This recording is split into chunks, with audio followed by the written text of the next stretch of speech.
Okay, Assalamualaikum hampa. Hari ni saya akan interview customer yang dah buat scalp treatment dekat sini tadi.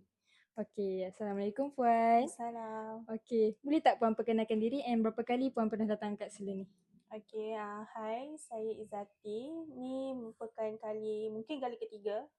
Sebelum ni pernah datang dah buat scalp treatment and then repeat lagi buat juga scalp treatment. Oh, memang sebelum ni pun buat scalp treatment lah. Pernah buat dah. Oh, okay. Kalau macam masa last Puan buat dengan sekarang ni buat ada beza tak? Puan rasa atau sama je? Rasanya macam mungkin sekarang dah ada improvement lah kot. Okay. Ke Itulah. macam ada tak masa urutan tadi tu sakit ke macam selesa ke?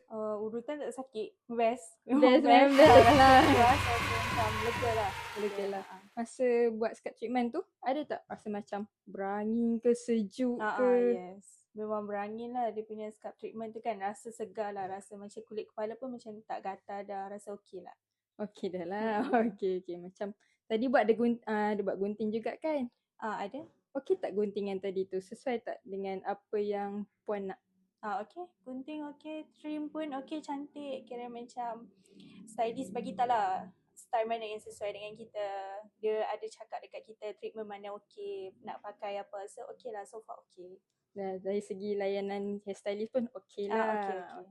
Kalau macam boleh tak saya nak minta Cik Puan rate dari 1 sampai 10 Puan nak bagi rate servis tu dengan hairstylist tu berapa?